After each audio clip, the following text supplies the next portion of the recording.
हरिओम।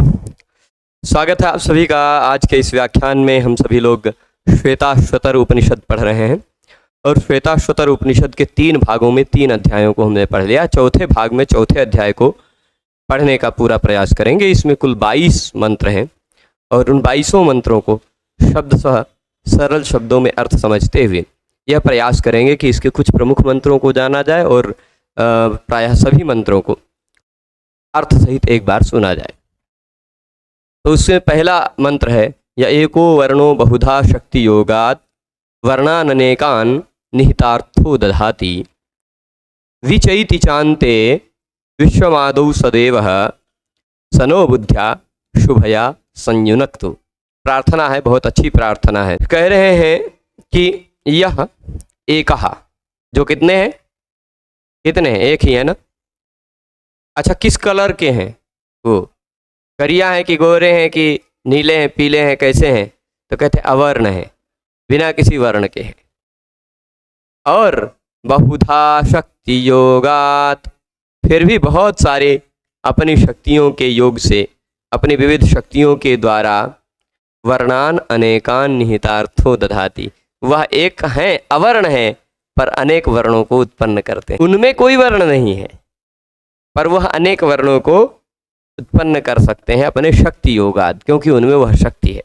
ठीक है। बहुधा अनेकान वर्णान निहितार्थो यह दधाति।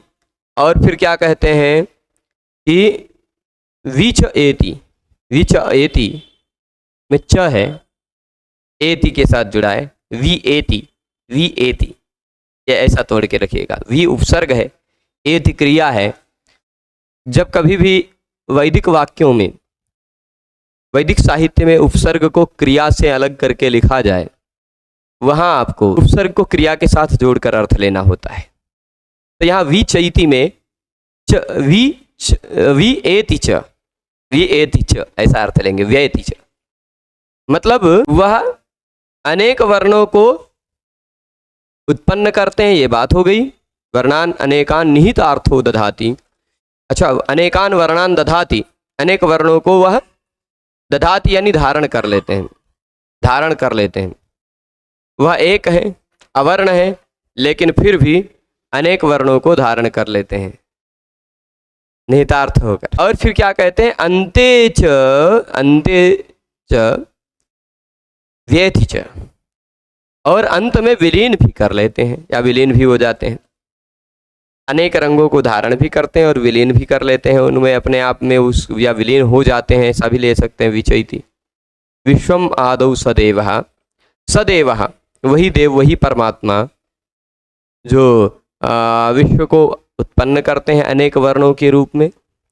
स्वयं अवर्ण है, लेकिन देखिए कोई पीला वर्ण का, कोई नीला वर्ण का, कोई काला वर्ण का, कोई अलग वर्ण का, तो बहुत सारे वर्णों को वह उत्पन्न करते हैं और साथ ही साथ अपने में समेट भी लेते हैं। व्येति च, और विश्वम संपूर्ण विश्व को, सदेवः वो देव हैं, तनो बुद्ध्या शुभया संयुनक्तु, वह देव हमें शुभया बुद्ध्या संयुनक्तु, शुभा बुद्धि से, अच्छी बुद्धि से संयुक्त कर दें, अच्छी बुद्धि से जोड़ दें, यानी ऐसी बुद्धि हमें दे दें वह देव जिससे हमारी बुद्धि शुभकारिणी हो जाए, कल्याणमयी हो जाए।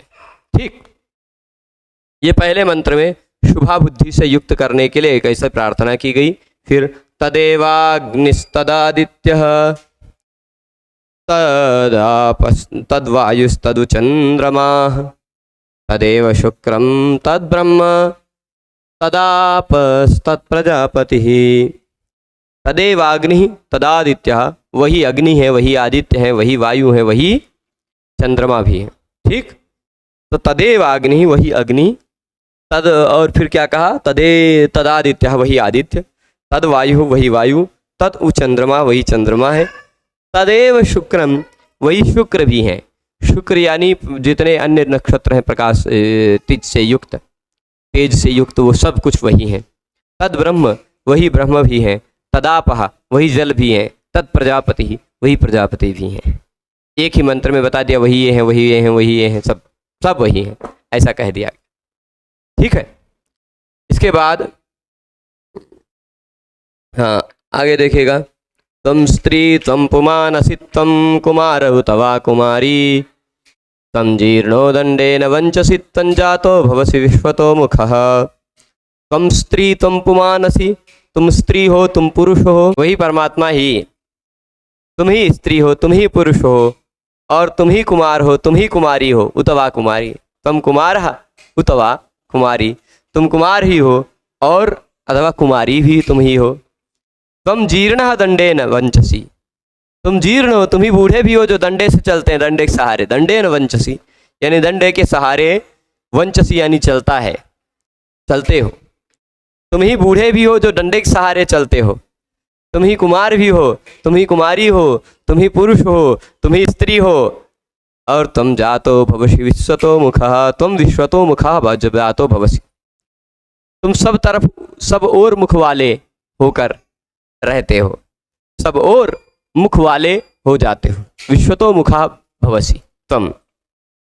तो परमात्मा को ही यहाँ ये भी कहा गया है, ये मंत्र यजुर्वेद में भी आया है, ऐसा बात कह रहे हैं, अथर्ववेद में भी आया है। ये दूसरा वाला तुम स्त्री तुम पुमानसी वाला जो वाक्य है, तीसरा वाला, ये अथर्ववेद में 10वें कांड में मिलेगा। ठीक, तो तुम जातो भवसि विश्वतो मुखः यानी सब और मुख विराट रूप में जब प्रकट होते हैं तो सब तरफ मुख वाले तुम ही हो जाते हो।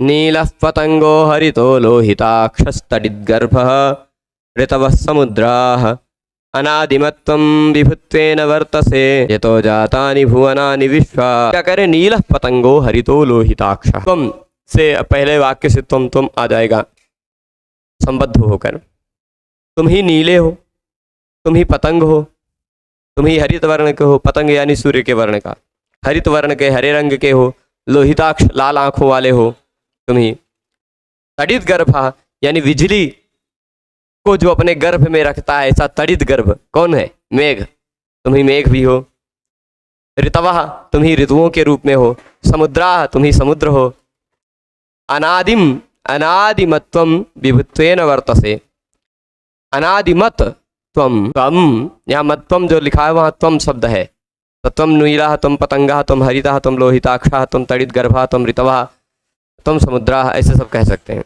है ना। तो तुम अनादिमत, तुम्हारा आदि नहीं है, अनादि है, तुम अनादि वाले हो, जिसके आदि नहीं है, जो आदि होता है जिसका वह आदिमान, और जिसका आदि नहीं है वह अनादिमान है ना। तो अनादिमत तुम विभुत्वेन वर्तसे, विभुत्वेन वर्तसे यानी सब और व्यापक होकर तुम ही वर्तमान हो, और यतो जातानि भुवनानि विश्वा, जहाँ से उत्पन्न हुए हैं संपूर्ण विश्व, यतो जातानि भुवनानि विश्वाः, जहाँ से संपूर्ण विश्व उत्पन्न हुए हैं वही तुम हो, यह तात्पर्य है। भुवनानि विश्वा यतो जातानि, सभी संपूर्ण विश्व जिससे उत्पन्न हुए हैं, ये तात्पर्य इस मंत्र में कह दिया गया। अब देखिए, अजामेकान् लोहित शुक्ल कृष्णां वह्वी प्रजा सृजमानां स्वरूपाः अजोह्येकोजुषमाणोऽनुशेते जहात्येनां भुक्त भोगामजून्यः।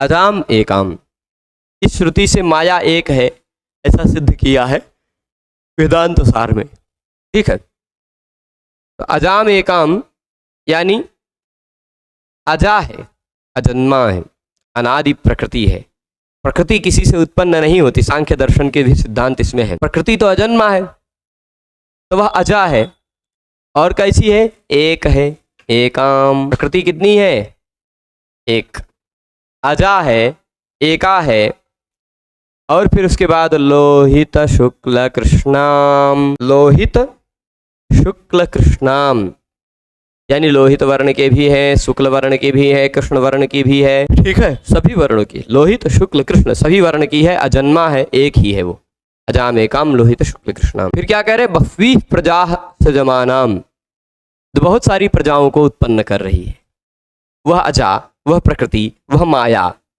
माया को भी अजा कहा गया है, मायाम तु प्रकृतिम विद्धि मायिनम तु महेश्वरम, माया ही प्रकृति है, वही अजा है, ठीक, तो वही माया ही एका है, एक ही है, लोहित शुक्ल वर्ण की, लोहित शुक्ल कृष्ण अलग अलग, लोहित यानी थोड़ा सा लाल से मिश्रित, और शुक्ल शुक्ल, सफ़ेद, कृष्ण, काले, इन सभी वर्णों की बहुत सारी शोभा प्रजाओं को बनाती हैं, सृजमाना है, और वो सारे स्वरूपा हैं। अच्छा, प्रकृति भी त्रिगुणात्मिका है, तो वह जो प्रजा को उत्पन्न कर रही, बहुत सारी प्रजाओं को, वो सारे अपने समान रूप वाले प्रजा को उत्पन्न कर रही, त्रिगुणात्मिका प्रजा को उत्पन्न कर रही है। ठीक है। अजो श्येको जुषमाणोनुशेते, तो एक अजह, एक अजह। अब वह जो जो अजा है, एक क्या है? एक अजा है प्रकृति। ठीक, जो लोहित, शुक्ल, कृष्ण इत्यादि विभिन्न वर्णों की है, जो बहुत सारे अपने स्वरूप विभिन्न प्रजाओं को उत्पन्न करती है, ऐसी प्रजा, ऐसी अजा को एक अज, एक अज मतलब जीव, जो अजन्मा है। जीव मतलब जीवात्मा, अज्ञानी जीव, वह तो अजन्मा है ना, अज्ञानी जीव। अज्ञानी जीव का तो जन्म होता नहीं। तो अजा, अजो ये कहा, वह अज है, कितना है? ठीक, जुषमाणोनुशेते, जुषमाण का तात्पर्य है वह अजा, उस अजा पर यह अज आसक्त है। जुषमाण है यानी आसक्त है, उस प्रकृति पर ही तो आसक्त है। आज जितने भी अज्ञानी जीव हैं वह प्रकृति पर ही आसक्त है ना। तो अजो श्येको जुषमाणो अनुशेते। अब मान लीजिए वह अजा है, कौन? माया। उस माया ने हमारा शरीर बना डाला, प्रकृति ने हमारा शरीर बना डाला अपने पंचभूतों इत्यादियों से, और यह बहुत सारी प्रजा को उत्पन्न किया उसने। तो इस शरीर को बहुत सारे उत्पन्न किया, उस शरीर में वह अनुशेते, एक अजह, एक अज, एक अजन्मा अनुष्ठित है, मतलब यहाँ पर बैठा हुआ है इस शरीर में, यह प्रकृति में। ठीक, जहाँ ते काम भुक्त भोगामजोन्य। और अज एक, देखिए दो प्रकार के अज की बात कही गई है। अज एक का, लेकिन दो प्रकार के अज की बात कही गई। एक अजह, एक अज, एक अजन्मा जीव जो है वह, इसको जुषमाण, इस बाहरी प्रजा जो भौतिक प्रजा है, भौतिक से सब पूरा प्रपंच है, इसको जुषमाण, इस पर स्नेह करता हुआ, इसका अभियोग करता हुआ, अनुशेते, इसी में रहता है, इसी में, बाहरी प्रजा, बाहरी प्रकृति में ही। और भुक्त भोगाम, और इसका भोग करके, ठीक, इस भोगी हुई प्रकृति को, यह कैसी है? भुक्त भोगा प्रकृति है। आप ऐसा मत सोचिए कि यह जो हाल है यह केवल आपके लिए है। आपसे पहले हजारों लोग इसको भोग करके जा चुके हैं, और हजारों लोग आएंगे, भोग करके जाएंगे भी। तो कोई संसार में किसी का कुछ नहीं है, वास्तविकता यही है। तो जो कोई सोचता हो कि हमारा अगर अरबों खरबों रुपया है, अगर कोई ऐसा सोचता हो, आज एक्सीडेंट हो, खत्म, कहाँ गया वो सारा पैसा? तो कोई किसी का नहीं है। कर्मानुगो गच्छति जीव, ये कहा। तो इस अजा को, इस प्रकृति को, एक तो अज है, एक अजन्मा जीव, अज्ञानी जीव है, जो दुश्मन इस पर स्नेह करता है, प्रेम करता है, इसका सेवन करता है, आसक्त होता है इस पर। और एक अज ऐसा है जो जहाती, इस प्रकृति को छोड़ देता है। कैसे छोड़ देता है? भुक्त भोगाम। भुक्त भोगाम यानी इसका जैसे ही भोग करता है उसको इसकी वास्तविकता का पता चलता है। तो अन्य अजह एकाम अजाम जहाती, इस एक अजा को, इस एक प्रकृति को, माया को छोड़ देता है। कौन? ज्ञानी। ज्ञानी माया को छोड़ देता है, अज्ञानी इसी माया में पड़ा रहता है। यह तात्पर्य इस मंत्र के द्वारा कहा गया। ठीक है, फिर आगे अगला मंत्र जो आएगा, दासुपर्णा सयुजा सखाय समानम वृक्षम परिसक्ष जाते तयोरन्यत् पिप्पलम स्वाद्वत्येन स्नन्नन्योऽभिचाकशीति। द्वासुपर्णा, दो सुपर्ण नामक पक्षी हैं। सयुजा, हमेशा साथ साथ ही रहते हैं। दो मतलब दो हैं वो। अब इन दो से रूपक के माध्यम से समझिएगा, ये दोनों कैसे हैं? सुपर्णा हैं, अच्छे पर्ण वाले हैं, अच्छे पंख वाले हैं, ऐसा समझिएगा। ठीक, वो दो कौन हैं? जीवात्मा और परमात्मा। ठीक है, ये दो सुपर्ण हैं। सुपर्ण, गरुड़ पक्षी का भी एक नाम है सुपर्ण अथवा पक्षी। दो पक्षी ऐसे हैं, एक पक्षी जीवात्मा स्वरूप है, एक पक्षी परमात्मा स्वरूप है। ठीक, तो वो द्वासुपर्णा, दो सुपर्ण पक्षी सयुजा कैसे हैं? सयुजा का तात्पर्य क्या है? वह दोनों सदा साथ रहते हैं। और सखायऊ, वह दोनों सख्य भाव है, वह दोनों में परस्पर सखा है। और समानम वृक्षम परिषद जाते, समान एक ही वृक्ष पर वो दोनों आश्रित हैं। दो सुपर्ण हैं, दो पक्षी हैं, एक ही वृक्ष पर, एक ही पीपल के वृक्ष पर वो दो सुपर्ण बैठे हुए हैं। दोनों सयुज हैं, सदा साथ साथ रहते हैं। दोनों सखायु हैं, एक दूसरे के सख्य हैं। ठीक है, समझ रहे हैं भाव? अभी व्यंग्य अर्थ इसका और दूसरा रहेगा, पर सामान्य रूप से अर्थ जो निकल रहा है वह ऐसा है कि दो सुपर्ण जो सयुजा हैं, यानी साथ में जुड़कर रहते हैं, साथ में एक दोनों का सख्य साथ सदा सर्वदा साथ रहते हैं, ऐसे वो दोनों सुपर्ण समानम वृक्षम परिषद सजाते, एक समान वृक्ष पर परिषद सजाते का तात्पर्य होता है वृक्ष, शरीर रूपी वृक्ष का आश्रय लेकर रहते हैं। ठीक, शरीर रूपी वृक्ष का आश्रय लेकर रखते हैं। इसी शरीर रूपी वृक्ष में परमात्मा भी है, जीवात्मा भी है, ये भाव है।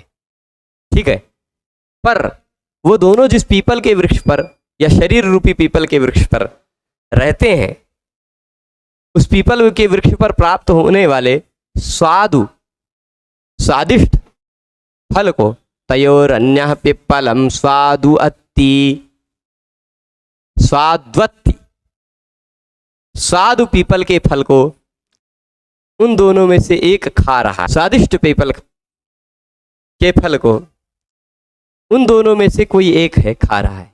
दोनों पक्षी हैं, दोनों सयुज हैं, दोनों सखा हैं, दोनों एक ही वृक्ष पर हैं, लेकिन उन दोनों में से आश्चर्य की बात यह है कि एक है स्वादिष्ट पीपल के फल को खा रहा है और अनसनन्यो अभिचाकशीति, और दूसरा है जो कुछ नहीं खा रहा है, केवल देख रहा है, केवल देख रहा है दृष्टि भाव से।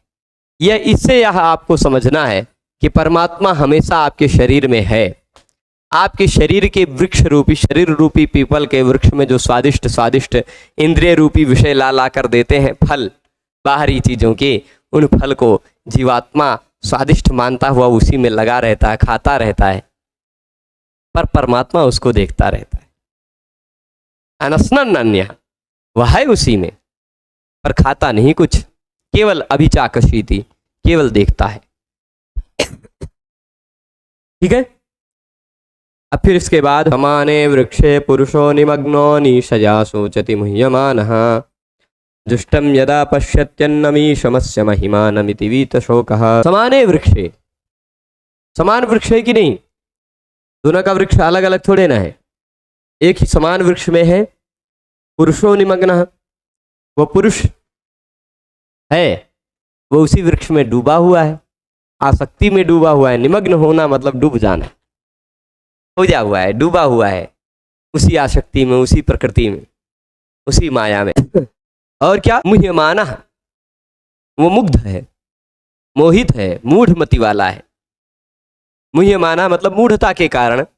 अनिशया सोचती, अनिशया सोचती मतलब अपने असमर्थ होने के कारण ऐसा सोचता है कि मैं असमर्थ हूं, अपनी असमर्थता को सोचता है, अनिशता को सोचता है, चिंतन करता है, शोक करता है कि मैं तो असमर्थ हूँ, मैं उड़ नहीं सकता, मैं देख नहीं सकता, मैं ऐसा नहीं कर सकता, मैं वैसा नहीं कर सकता, ऐसे अनिशया सोचती, मुह्यमानः शोक करता है और मोहित रहता है।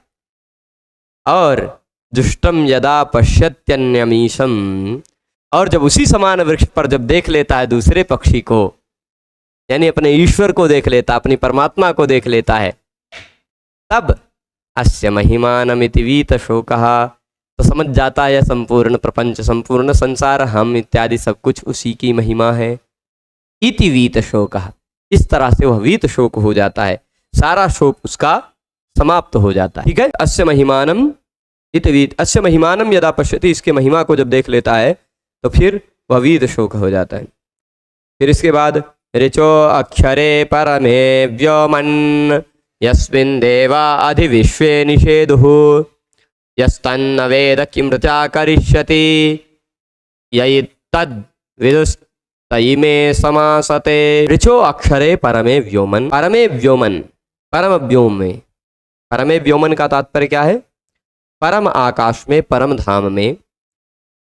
ऋचो अक्षरे, अच्छा, यस्मिन् विश्वे देवाः अधिनिषेधुः, अधिनिषेधुः ऐसा होगा। मुझे ऐसा लगता है अधि उपसर्ग है, अथा अधि उपसर्ग नहीं है, यहाँ एक निपात है। ठीक, तो यहाँ ऋचो अक्षरे परमे व्योमन, परम व्योम में, परम आकाश में।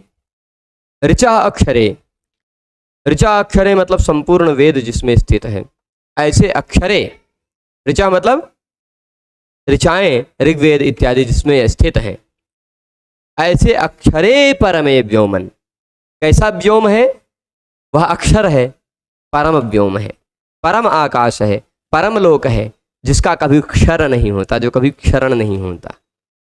ऐसे अक्षर परम व्योम में यस्मिन विश्वे देवाः यस्मिन यानी जिसमें, विश्वे देवाः सभी देव, सभी देव कैसे होते हैं? सभी देवगण अधि निषेधुः, भली भांति, निषेधुः मतलब स्थित रहते हैं या स्थित होते हैं, जिसमें वह परम पद है, परम व्योम है।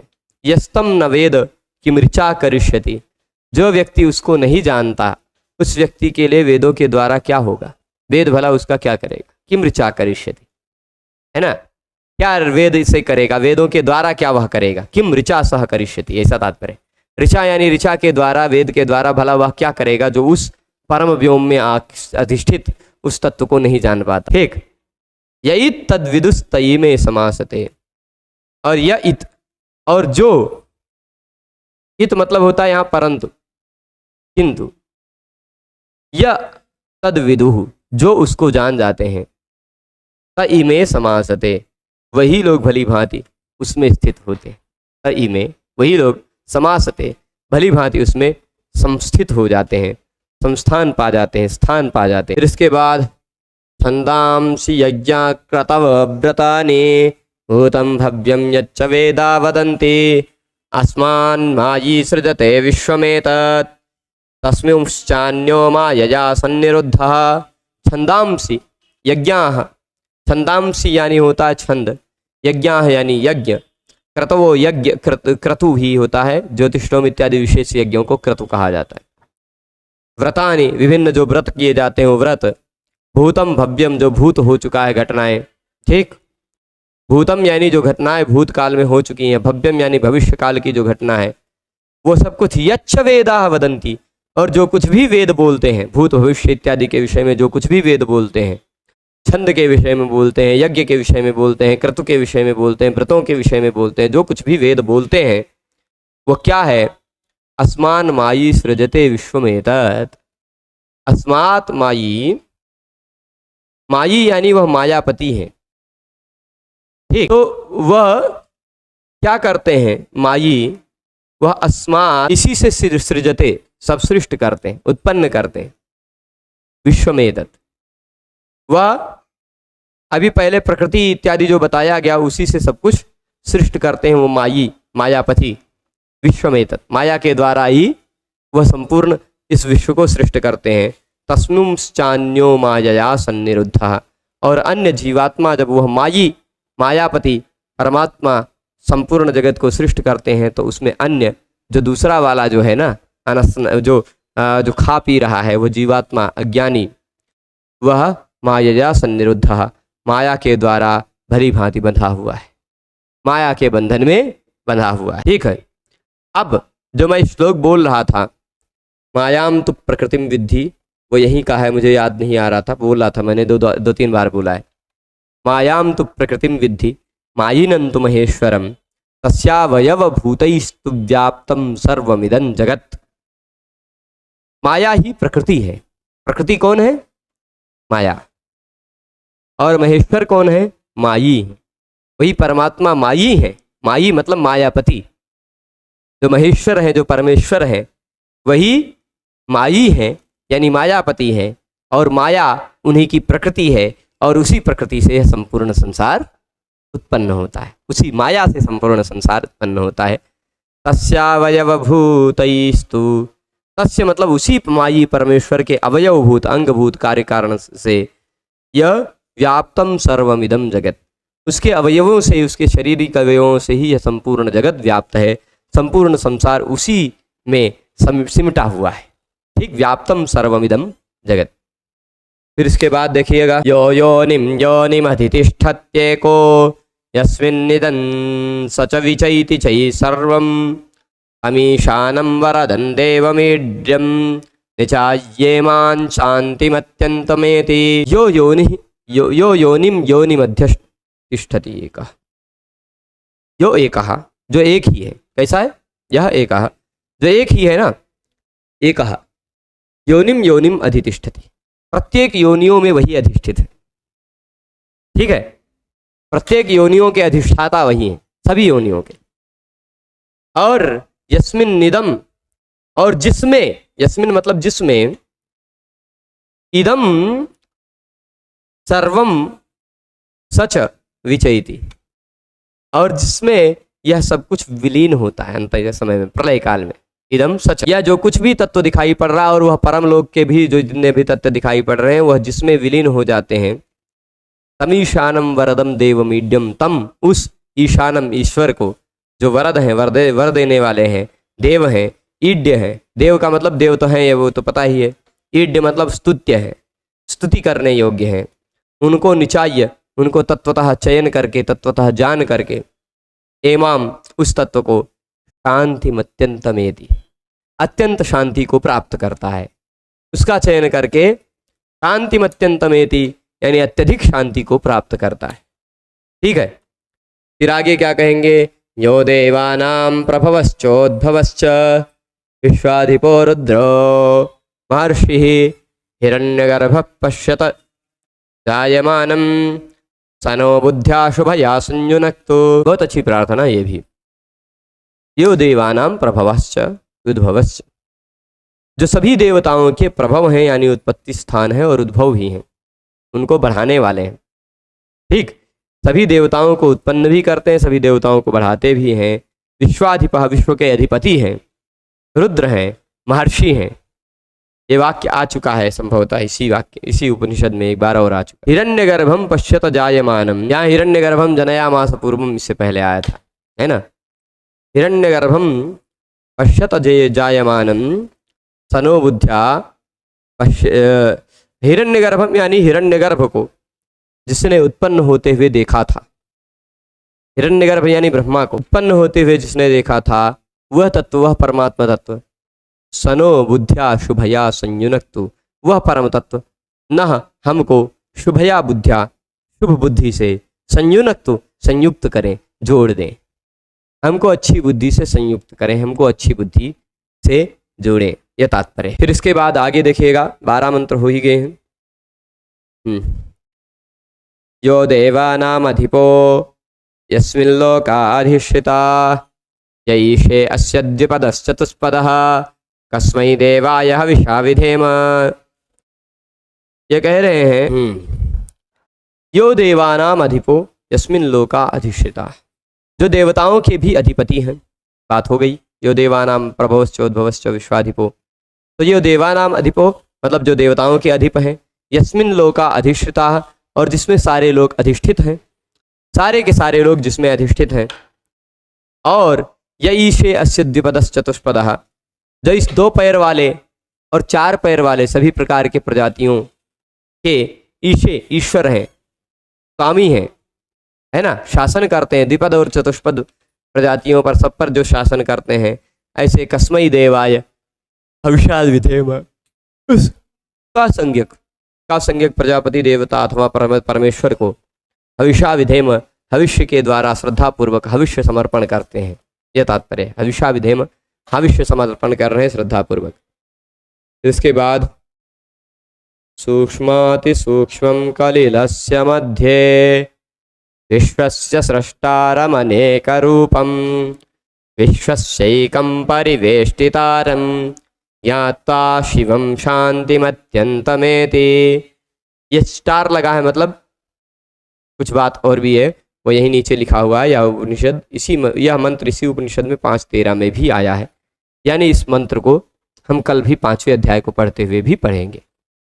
ठीक, चौथे में 14, 5वें में 13। चौथे अध्याय में मंत्र संख्या ज़्यादा है 14, 5वां अध्याय बढ़ा तो मंत्र संख्या घट गई 13। ठीक, तो सूक्ष्माति सूक्ष्म कलिलस्य मध्य, जो कलिलस्य मध्य हृदय के मध्य में है। कहाँ पर है? हृदय रूपी अत्यंत गुप्त स्थान में सूक्ष्माति सूक्ष्म अत्यंत सूक्ष्म रूप में होकर स्थित है। और कैसे हैं? सूक्ष्माति सूक्ष्म कलिलस्य मध्य, फिर विश्वस्य सृष्टारम अनेक रूपम, विश्व के सृष्टा हैं, विश्व को उत्पन्न करने वाले हैं, अनेक रूपम अनेक रूप वाले हैं।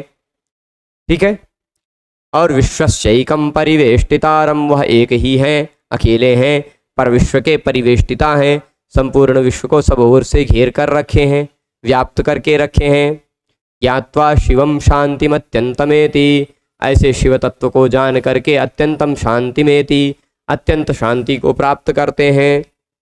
ठीक, ऐसे शिव तत्व को जानकर अत्यंत शांति की प्राप्ति होती है। सएव काले भुवनस्य गुप्ता विश्वाधिपः सर्वभूतेषु गूढ़ा, यस्मिन् युक्ता ब्रह्मर्षयो देवताश्च तमेव ज्ञात्वा मृत्युपाशां छिन्नति। सएव काले भुवनस्य गुप्ता, सएव काले मतलब समय आने पर, सएव भुवनस्य गुप्ता, वही संपूर्ण ब्रह्मांड का रक्षा करते हैं।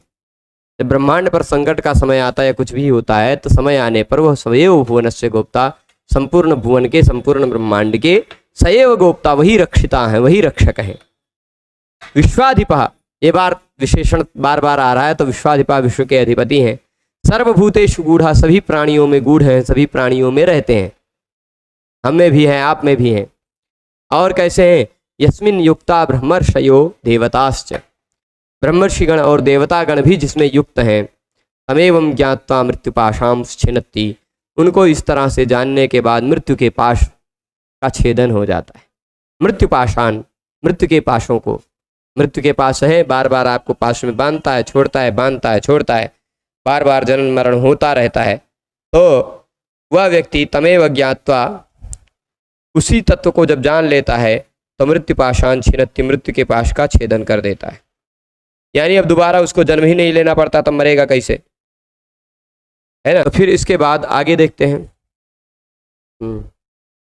घृतात् परम मंडमिवाति सूक्ष्मं ज्ञात्वा शिवं सर्वभूतेषु गूढ़ं, विश्वस्यैकं परिवेष्टितारं ज्ञात्वा देवं मुच्यते सर्वपाशैः। वाक्य कुछ एक जैसे लग रहे हैं। विश्वस्यैकं परिवेष्टितारं ज्ञात्वा, ये सब बात आई थी। वह विश्व के एक ही हैं और संपूर्ण विश्व के परिवेष्टिता हैं।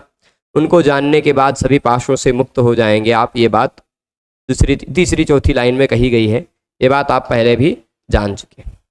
पर घृतात् परम मंडमिवाति सूक्ष्मम, इसको कह रहे हैं घृतात् परम। घृतात् परम यानी घृत से परे। अच्छा, मंडमिवाति सूक्ष्मम, अति सूक्ष्म। अच्छा, घी, यहाँ घी का अर्थ मक्खन लिया है इन्होंने।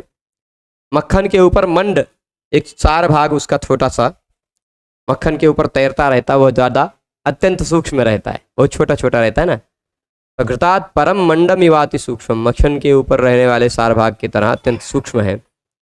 ज्ञात्वा शिवम सर्वभूतेषु गूढ़ं, वो सभी भूतों में, सभी प्राणियों में गूढ़ हैं, निगूढ़ हैं, उसको जानकर। विश्वस्यैकं परिवेष्टितारं, विश्व के एकमात्र, वह एकमात्र हैं, संपूर्ण विश्व को परिवेष्टित करके रखे हैं। उनको ज्ञात्वा जान करके सर्वपाशै मुच्यते, सभी पाशों से मुक्त हो जाते। एष देवो विश्वकर्मा महात्मा, यही आएगा। हाँ, तदा जनानां हृदये सन्निविष्टः तदा मनीषा मनसाभिक्लिप्तो ये तद्विदुरमृतास्ते भवन्ति। क्या करे? एष देवो विश्वकर्मा महात्मा, यही ऐसे देव हैं जो विश्वकर्मा यानी संपूर्ण जगत के कर्म, सारे कर्म वही करते हैं।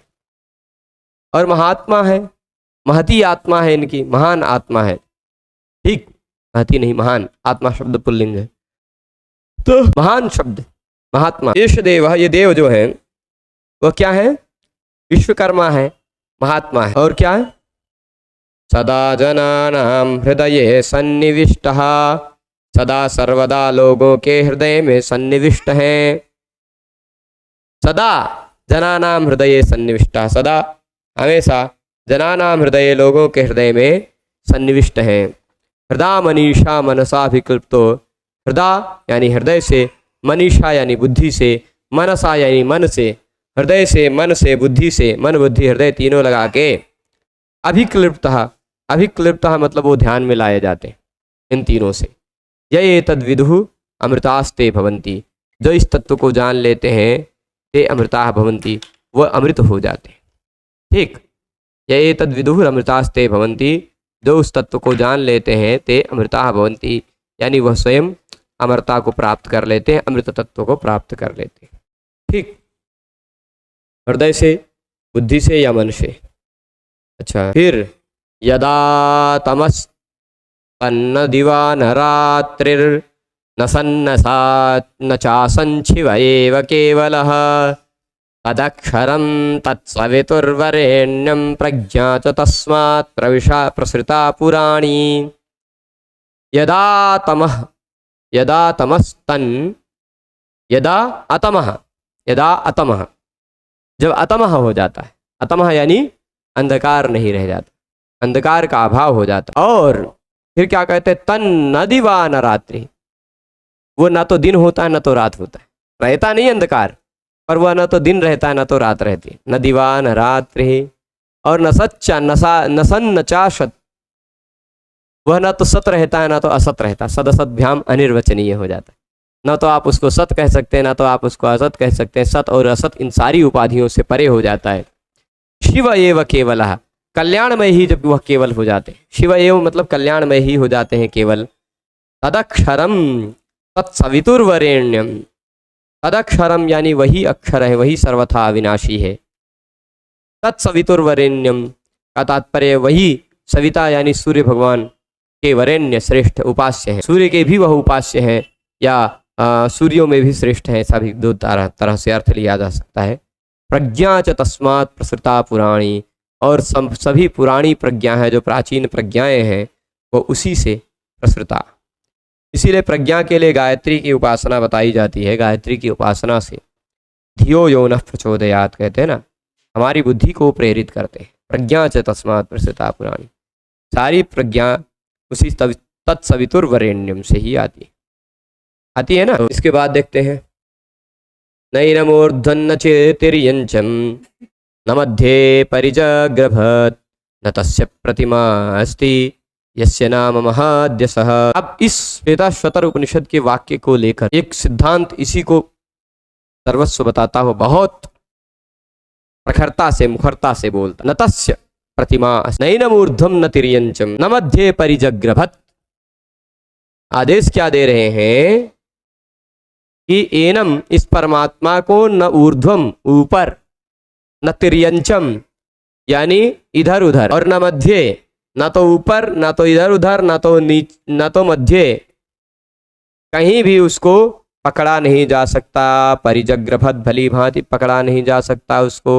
और क्या कहे, न तस्य प्रतिमा अस्ति, उसकी प्रतिमा नहीं है, उसकी आकृति नहीं है, प्रतिमा नहीं है, मूर्ति नहीं है। इसी वाक्य को लेकर, इसी अर्थ को लेकर बहुत सारे सिद्धांत मूर्ति पूजा के विरोधी हैं।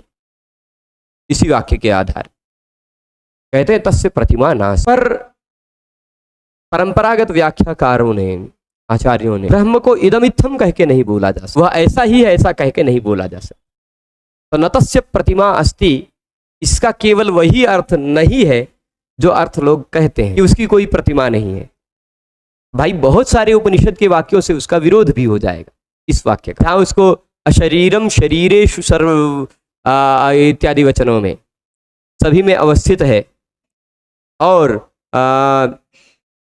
बहुत सारे वाक्य हैं जिन वाक्यों के द्वारा उसको अशरीरी भी बताया गया, शरीरी भी बताया गया है, आकृति रहित भी बताया गया, आकृति सहित भी बताया गया है। न तस्य प्रतिमा अस्ति का अर्थ यहाँ प्रतिमा का तुलना अर्थ लेना, उसकी प्रतिमा, उसका कंपेयर और किसी से नहीं किया जा सकता। यह अर्थ ज़्यादा समीचीन प्रतीत होता है। शांकर इत्यादि भाष्यों में या अर्थ विशेष रूप से बताया गया। तो तस्य प्रतिमा नास्ति, यानी उसका और कोई दूसरा प्रतिमान नहीं है, उसको किसी और दूसरे से कंपेयर नहीं किया जा सकता, और कोई दूसरा तत्व मिलेगा ही नहीं जिसको उससे कंपेयर किया जा सके। न तस्य प्रतिमा अस्ति, भाई उनकी तो कोई तुलना नहीं है, यह तात्पर्य लेना। यस्य नाम महद्यशः, जिसका नाम महद्यश है, जिसका नाम है महद्यश, महान यश ही जिसका नाम है, उसकी कोई प्रतिमा नहीं, उसकी कोई उपमा नहीं, उसकी कोई तुलना नहीं। ठीक, ये बात स्पष्ट है। फिर आगे क्या कहेंगे? न संदृशे तिष्ठति रूपमस्य, न चक्षुषा पश्यति कश्चनैनं, हृदा हृदिस्थं मनसा य एनमेवं विदुरमृतास्ते भवन्ति। कहते न संदृशे तिष्ठति रूपमस्य, अस्य रूपम संदृशे न तिष्ठति। इसका रूप, अब भाई अगर उसकी प्रतिमा न होती तो रूप की बात कहाँ से कहते? उसका रूप है ना, अस्य रूपम न संदृशे तिष्ठति, इसका रूप जो है ना वह संदृशे, स्वरूप, रूप का मतलब स्वरूप, संदृशे यानी दृष्टि के सामने नहीं ठहरता, न तिष्ठति। अब स्वरूप का मतलब कोई लोग कह देंगे कि स्वरूप होता नहीं इसलिए नहीं ठहरता, ऐसा भी अर्थ लिया जा सकता है, पर फिर भी ऐसे भी बहुत सारे वचन मिलते हैं जहाँ उसके स्वरूप का भी वर्णन मिलता। और न चक्षुषा पश्यत कश्चन एनम, आंखों से उसको कोई नहीं देखता। कश्चन एनम चक्षुषा न पश्यति, कोई भी उनको आंख से नहीं देखता। ठीक, हृदय हृदयस्थम, हृदय में वह आपके स्थित है, आप अपने हृदय से ही उसको देख सकते हैं, आंखों से नहीं। हृदयस्थम, हृदय अथवा मनसा, हृदय से या मनस से, मनस जो या एनम विदुहु, जो इसको एवं विदुहु, इसको इस तरह से जान जाते हैं, अमृतास्ते भवन्ति, वह अमृत हो जाते हैं, वह अमरता को प्राप्त कर जाते हैं, मृत्युपाश से मुक्त हो जाते हैं। ठीक है, या एनम एवं विदुहु अमृतास्ते भवन्ति, जो इस परम तत्व को ऐसे जान जाते हैं, ते अमृताः भवन्ति, वे अमरता को प्राप्त कर लेते हैं, अमृत तत्व को प्राप्त कर लेते हैं। ठीक है, फिर आगे अजात इत्येवं कश्चिद्भीरुः प्रपद्यते, रुद्रयत्ते दक्षिणं मुखं तेन मां पाहि नित्यम्। अजात इत्येवं कश्चिद् भीरुः प्रपद्यते, कुछ लोग कहते हैं कश्चिद् भीरु, कोई भीरु है, कश्चिद् भीरु, कोई भीरु है जो कहता है अजातः, वह परमात्मा अजन्मा है। ठीक, वो परमात्मा कैसे है? अजन्मा है, अजातः इत्येवं कश्चिद् भीरुः प्रपद्यते, तुम तो अजन्मा है ऐसा समझकर कोई भीरु, भीरु मतलब डरपोक, जो जन्म मृत्यु से डरा हुआ है, वही तुम्हारी शरण में आता है। भीरुः कश्चित् प्रपद्यते, डरा हुआ व्यक्ति। रुद्रयत्ते दक्षिणम मुखम, हे रुद्रदेव जो तुम्हारा दहिना मुख है, दक्षिण और वाम, दक्षिण मार्ग वाम मार्ग, वाम मार्ग अकल्याण का मार्ग होता है, दक्षिण मार्ग कल्याण मार्ग होता है। तो रुद्र यत्ते दक्षिणम मुखम, हे रुद्र जो तुम्हारा दक्षिण मुख है, तेन माम पाहि नित्यम, उसी से मेरी रक्षा करो हमेशा। नित्यम माम पाहि, सर्वदा मेरी रक्षा करें, मृत्यु के भय से रक्षा करें या अन्य भयों से रक्षा करें। फिर इसके बाद अंतिम मंत्र है, बहुत प्रसिद्ध मंत्र है, यजुर्वेद में 16वें अध्याय में यह मिलेगा। 16वें अध्याय में ही है, बीच में है, कहीं शुरुआत में नहीं है, शुरुआत में नहीं, कम से कम 10-12 मंत्र के बाद है। मानस्तो के तनये मान आयुष्मानो गोषुमानो अश्वेषु रीरिषः, और यजुर्वेद में बोलते हैं तो उसके थोड़ा सा पद्धति अलग है। मानस्तो के तनये मान आयुषी, वहाँ आयुषी नहीं कहेंगे, आयुखी, गोखु मानो अश्वेखु रीरिखः ऐसा बोलते हैं वहाँ। ठीक, वहाँ श स्वरवर्ण के बाद श आता है तो उसका ख के रूप में उच्चारण करते हैं, ऐसा नियम है। ग्रीष्म नहीं, ग्रीष्म है ना। शिखा बंधन का यह मंत्र है, शिखा बंधन में प्रयोग करते हैं। तो हाँ, मानस्तो के तनये मान आयुष मानो गोषु मानो अश्वेषु रीरिषः, माँ वीरान मानो रुद्रभामितो वधीर हविष्मन्ता सदमित्वा हवामहे। यह इस चतुर्थ अध्याय का संभवतः अंतिम मंत्र है। ठीक, तो क्या कह रहे हैं? रुद्र, रुद्र शब्द यहाँ संबोधन में है। हे रुद्र, वयम वा, वयम शब्द नहीं कहा गया, पर हवा महे कह देने के कारण, हवा महे कह देने के कारण, उत्तम पुरुष की क्रिया कह देने के कारण वयम, यह कर्ता अपने आप आ जाता है। गच्छामि कह दें अगर तो अहम अपने आप पता चल जाता है। गच्छामः कह दें तो वयम अपने आप पता चल जाता है ना। तो वैसे हवा महे कह देने से वयम अपने आप पता चलता है। हवे हवे हवा वहे हवा महे, ठीक। तो माँ नह मानस तोके तनये, माँ नह तोके तनये, तोके यानी पुत्रों में और तनये मतलब पौत्रों में, पुत्र पौत्र, तोके तनये पुत्र पौत्र अर्थ लेते हैं।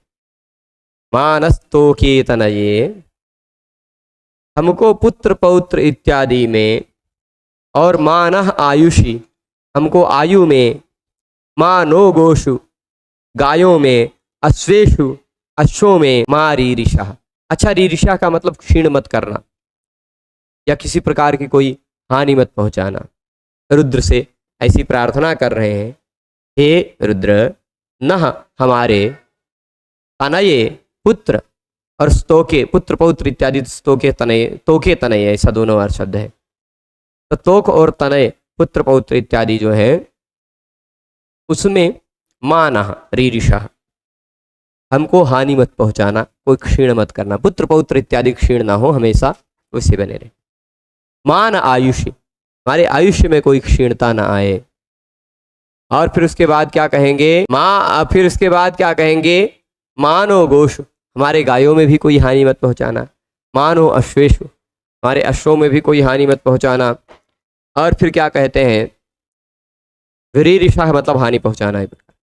वीरान मानो रुद्र भामितो, भामितः का तात्पर्य है कुपित होकर।